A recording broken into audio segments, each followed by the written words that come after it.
உங்கள் favourite TV ஷோக்களை இனி miss பண்ண தேவையில்லை. ZEE5 இல் முற்றிலும் இலவசமாக காணுங்கள். இங்கேயும் எப்பொழுதும்.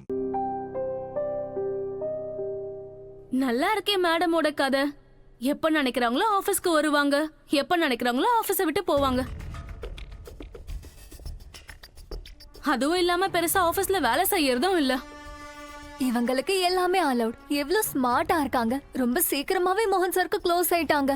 அவரை சூப்பரா மடக்கிட்டாங்க. ஒரு விஷயம் என்னன்னா இவங்க இன்டர்ன் வேற, அதுவும் இல்லாம பட்டிக்காடு வேற. சோ இவங்களுக்கே தெரியும் இங்கெல்லாம் பெர்மனண்டா இருக்க முடியாதுன்னு.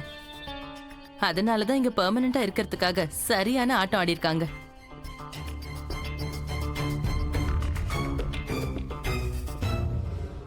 இங்க என்ன நடக்குது?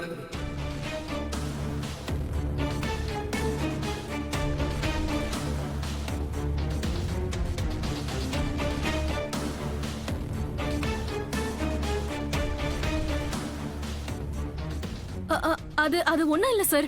அது நாங்க வந்து நியூ ப்ராஜெக்ட்ட பத்தி நியூ ப்ராஜெக்ட்ட பத்தி டிஸ்கஸ் பண்ணிக்கிட்டு இருந்தோம். That's good. ஏன்னா ப்ராஜெக்ட் டிஸ்கஸ் பண்றதுக்காக தான் உங்களுக்கு salary கிடைக்குது. காசிப் பண்றது கிடைக்காது. Anyways guys, get back to work.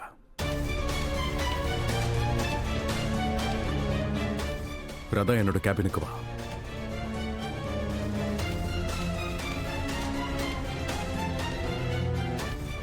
Radha என் கேபினுக்கு வா, நான் உன்கிட்ட கொஞ்சம் பேசணும்.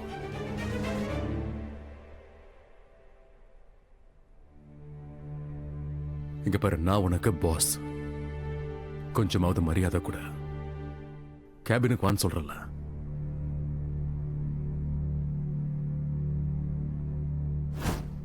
இப்போதைக்கு எனக்கு இத பத்தி எதுவும் பேச வேண்டாம். நான் ராதா கிட்ட போறேன். அவளுக்கு என்னோட தேவை இருக்கு. சில நேரத்துல உன் மண்டைக்குள்ள என்ன இருக்குன்னு எனக்கு ஒண்ணுமே புரிய மாட்டேங்குது. எதையும் சரியாவே செய்ய மாட்டியா? நீ போட்ட அந்த துளசியோட லெட்டர் ஐடியா நல்லா தானே இருந்துச்சு.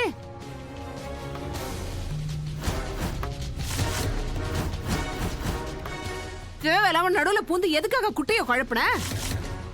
எனக்கு நல்லா தெரியுது நீ போட்ட இந்த பிளானும் ஃபிளாப் ஆக தான் போகுது. நீங்க ரொம்ப சரியா சொன்னீங்க அண்ணி.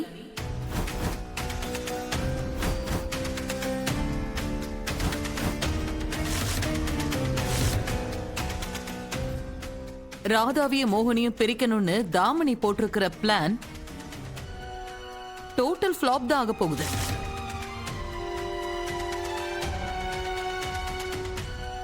இந்த காது அந்த லெட்டர்ஸ் விஷயத்தை கேட்டிருப்பாளோ?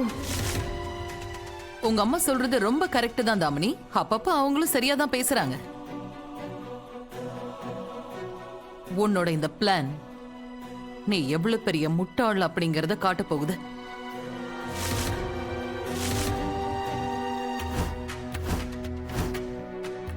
இதெல்லாம் பண்ணி உனக்கு என்ன கிடைச்சது?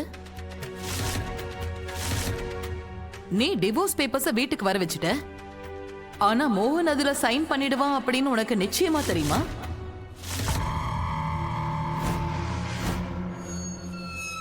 தேங்க் காட் இவங்க லெட்டர்ஸ் பத்தி எதுவும் கேட்கல. இத பாரு தாமினி, நீ நம்பினாலும் நம்பலனாலும் மோகன் ராதாவை இப்போ காதலிக்க ஆரம்பிச்சிட்டான். இதுக்கு மேல நிச்சயமா அவளை பிரிஞ்சு இருக்கவே மாட்டான். சோ இப்போ ராதா வெறும் குஷிக்கு மட்டும் அம்மா இல்ல. இன்ஃபேக்ட் மோகன் அண்ட் ராதா இப்போ புருஷன் பொண்டாட்டி ஆயிட்டாங்க.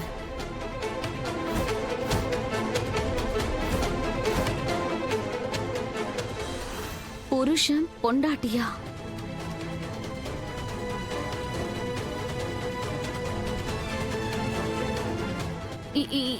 இல்லம்மா. ராதா மோகன் புருஷன் பொண்டாட்டி அதுக்கெல்லாம் வாய்ப்பே கிடையாது. ராதா மோகனோட பொண்டாட்டி கிடையாது. அப்புறம் மோகனும் அவளை காதலிக்கல. இது ஏதோ அவங்க தப்பா புரிஞ்சிட்டு இருக்காங்க. மோகன் ஆக்சுவலி அவனோட ஃபீலிங்ஸ்ல குழம்பி போயிருக்கான். ஏன்னா ராதா அவனை குழப்பி இருக்கா. இதோ பாருங்கம்மா, மோகன் எனக்கு மட்டும்தான் சொந்தம். ஒருவேளை அந்த ராதா என் மோகனை என்கிட்ட இருந்து பறிச்சிடலான்னு நினைச்சானா அது அவளோட பெரிய அழிவா இருக்கும். இதுக்கு முன்னாடி நான் மோகனை யாருக்கும் சொந்தமாக விடல. இதுக்கப்புறமும் விட மாட்டேன். கண்டிப்பா விட மாட்டேன்.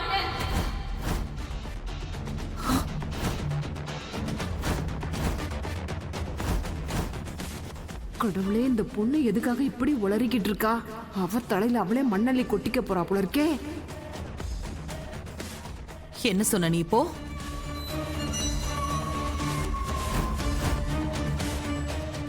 ஹே தாமினி, தாமினி, இப்ப நீ என்ன வார்த்தை சொன்ன சொல்லு. இதுக்கு முன்னாடியே மோகனை யாருக்குமே சொந்தமாக நீ விடலன்னு தானே சொன்ன. அப்படின்னா துளசிய நீதான் ஏதாவது பண்ணியா? சொல்லு சொல்லு தாமினி, மரியாதையா சொல்லு. அம்மா, எனக்கு ஆபீஸ்க்கு போகணும். உங்களோட தேவையில்லாத கேள்விக்கெல்லாம் பதில் சொல்ல என்னால முடியாது. சரியா? நான் வரேம்மா. ஏய், அண்ணி, இந்த தாமினி என்ன சொல்லிட்டு போறா? இதுக்கு முன்னாடி அவ இந்த மாதிரி ஏதாவது திட்டம் போட்டிருக்காளா? சொல்லுங்க அண்ணி. இது வரைக்கும் அவ எதுவுமே பண்ணல காது. அவளுக்கு தானே எல்லா அநியாயமும் நடந்திருக்கு. ஆ? அவ அவ உன் புள்ள மேல இருக்க காதல்ல தான் இப்படி பைத்தியம் ஆயிட்டு இருக்கா. நீ எனக்கு வாக்கு கொடுத்தல்ல, தாமினிக்கும் மோகனுக்கும் கல்யாணம் பண்ணி வைப்பேன்னு வாக்கு கொடுத்தல்ல. ஐயோ, அதெல்லாம் ரொம்ப பழைய விஷயம் அண்ணி. அப்ப எல்லா விளைவையும் சந்திச்சுதானே ஆகணும். அவ எப்படி எல்லாம் பேசுறான்னு நீ கேட்டல்ல. இங்க பாரு, இங்க பாரு கது, என் பொண்ணோட வாழ்க்கை இப்போ ஒரு கேள்விக்குறியாவே ஆயிடுச்சே. அவளால இந்த பக்கமும் நிக்க முடியல, நிம்மதியா அந்த பக்கமும் போக முடியல. இப்படியே வாழ்க்கை முழுக்க ஒண்ணு இல்ல ரெண்டு பேர் அவ வாழ்க்கையை கெடுத்திருக்காங்க. இதுக்கப்புறம் அவளோட வாழ்க்கை என்ன, அவளோட நிலைமை என்னன்னு சொல்லு காது. விடுங்க நீ. சொல்லு காது, என் பொண்ணோட வாழ்க்கை என்ன, அவளோட நிலைமை என்னன்னு சொல்லு.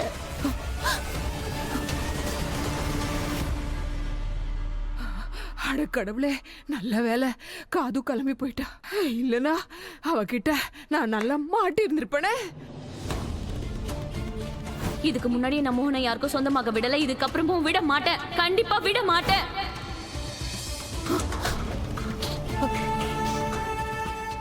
இந்த தாமினி எதுக்காக அப்படி சொன்னா?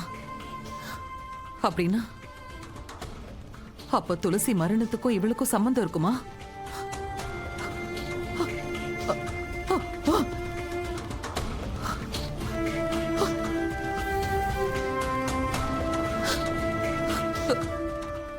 அம்மா, நீங்க அந்த உண்மைக்கு ரொம்ப நெருக்கமா போயிட்டு வந்துட்டீங்க. இந்த வீட்டோட நிம்மதி சந்தோஷம் எல்லாத்தையும் பறிச்சதே அவதான். இந்த வீட்டை அழிச்சதும் அவதான். அம்மா, ஐயோ கடவுளே, அப்ப தாமினி துளசிய நினைக்கவே பயமா இருக்கே. ஜீ5 ஆப்பை டவுன்லோட் செய்து அனைத்து எபிசோடுகளையும் இலவசமாக பாருங்க.